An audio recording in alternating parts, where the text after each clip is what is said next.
Okay, welcome to day 3. Today we are going to be talking about social media. So you may have heard that we are a network marketing company, which means you have to network.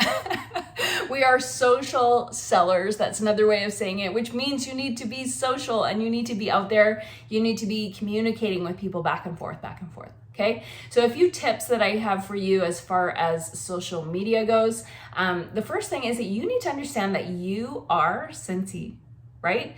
People they don't know Scentsy Home Office. They don't know Heidi and Orville, and they don't know Dan. They don't know those people. They know you, and you represent Scentsy to the people, okay? Now, one of the things I wanted to tell you a little story about when I first was introduced to Scentsy. I was actually selling another product at the time. Like I said, I've been in network marketing for over 20 years, almost 12 years with Scentsy now. But I had been selling something else, and I had gone to an event where I had set up in a gymnasium at a school, and I was trying to book parties doing what I was doing before. Saw a big sign and it said Scentsy wickless candles. Made no sense to me. I couldn't understand what is a wickless candle. My small brain could not figure that one out. So I went over and I asked the girl, hey, what is this like wickless candle system? And so she introduced me to Scentsy and she showed me how it worked. She showed me all the testers were at her booth and it smelled amazing. And at that time we were very broke and I couldn't afford to buy anything. And I knew if I host a party, I'll probably earn some free or half price stuff. So that's what I did. I booked a party with her. And so she came to my house and I had invited 6 to 8 of my girlfriends over, and everyone was blown away. They thought this was like the most amazing stuff ever. And I agreed with them. I was like, yeah, it's amazing. Like it's this safe alternative to a traditional candle. And it smells great and it looks beautiful. And I love home decor. And so like all of it just totally made sense. And here when we had finished the party, 5 of my friends wanted to host parties. And we never heard from her again. And she owed somebody money and she owed somebody a warmer, and she didn't return these 5 people who wanted to host parties. She didn't return their calls. And I'm telling you that because that was Scentsy to us. She was Scentsy. We had no idea about how amazing home office was, or like if you call consultant support, they're amazing. Like we didn't know. All we knew was that this girl, we felt ripped off, essentially. And so to be totally honest with you, we just had a horrible experience with what we thought was Scentsy. And so the reason I'm telling you that is that you are the representation of the company. You are Scentsy when people see you. So yesterday we talked about your branding and how Scentsy is actually not your brand, it's what you represent. But today it's important for you to understand the magnitude of that responsibility, that you are representing a company, and how you represent that company is very important, not only for somebody's first impression, which for us it was, but also for their future impressions of the company. So if you're part of been part of Scentsy for any length of time and you're saying like you're not making any money doing Scentsy, my first thing I want to tell you is thousands and thousands of us are making big money doing Scentsy. People are buying lots of Scentsy. So the hard truth today is that they're just not buying it from you. But I have good news. That can change, and it will change if you continue to follow the program, because I'm trying to teach you the best practices. And so people are still buying Scentsy. If they're not buying from you, we need to find new customers, or you need to reach back out to those people and let them know that you actually do in fact still sell Scentsy and you would love to be their Scentsy consultant. And you could say, I used to do it as a hobby and now I'm doing it as a part-time job or a casual job, but you're treating it like a business, and people are in general very understanding of that and want to come back and support you. So the reason I wanted to let you know that is that because you represent this company, it's important what you post on social media. So let me give you a few examples. You may have heard this. I don't know. Etiquette was something that I grew up learning about. Seems that it's not very common anymore. Jacqueline, that's our daughter, we had bought her an etiquette book when she was little so she could learn how to do things, but it seems that it's not very common anymore, which is fine. But I do want to say that some things that are very polarizing would be things like religion, politics, the way that, if you, you guys will know.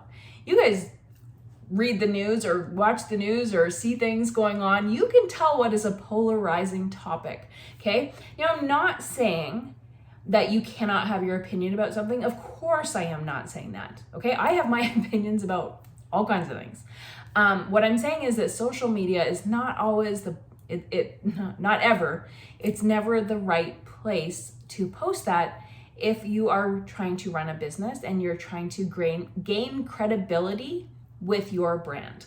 So if you go to my Facebook page, you will never see any kind of polarizing anything. There's never anything that would be, I'm very neutral. Let's say it that way. I'm very, very neutral in my social media space because it's important for people to feel comfortable with me.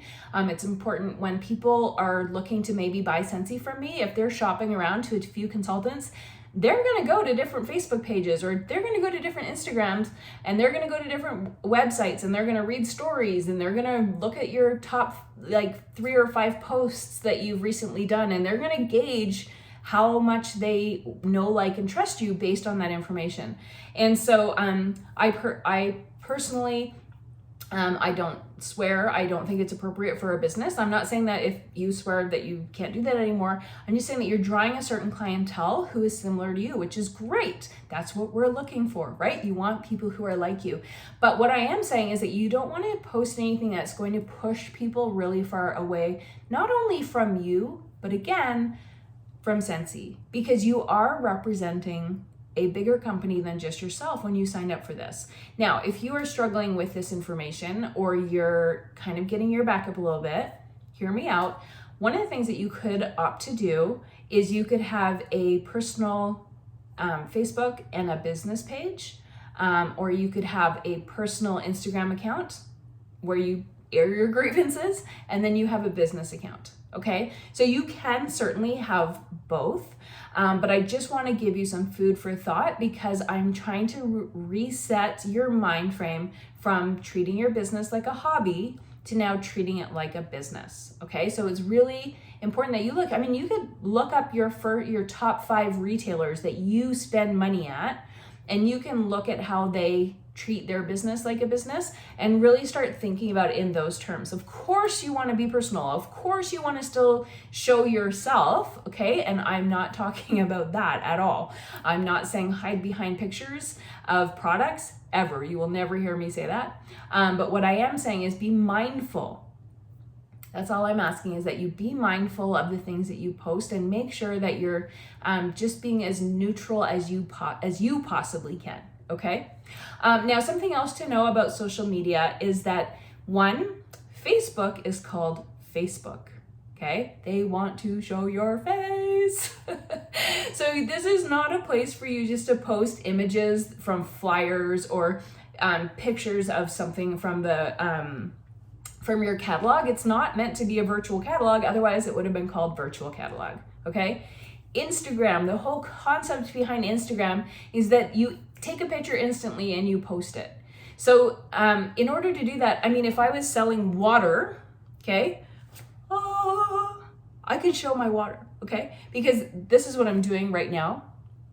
I'm not selling this water, but if I was gonna sell a warmer, it would be far better for me to have a warmer in my hand and show a picture of my face because people need to know, like, and trust me, right? I'm gonna show them a warmer. I'm in the picture. I'm gonna describe how much I love this warmer. It's not salesy, okay? I'm just showing and sharing.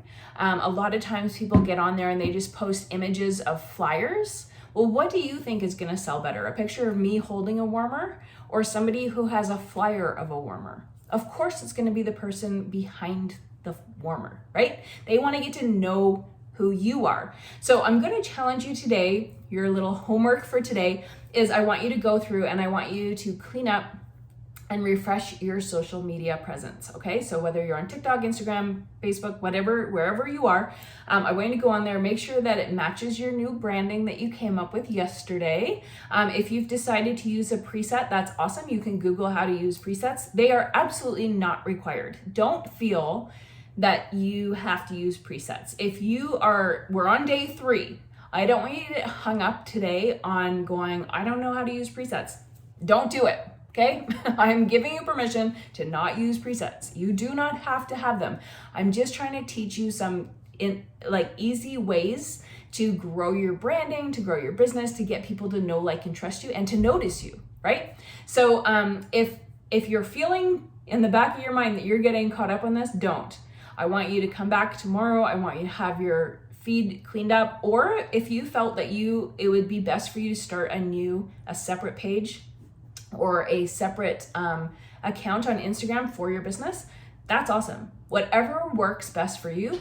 You are the business owner, right? You are in charge. I am not your boss. I am just telling you the best business practices, but it's up to you to actually take the knowledge and put it into work, implement it, and actually make those changes. So join me again tomorrow, and we are going to be talking about business hours. I'll see you tomorrow.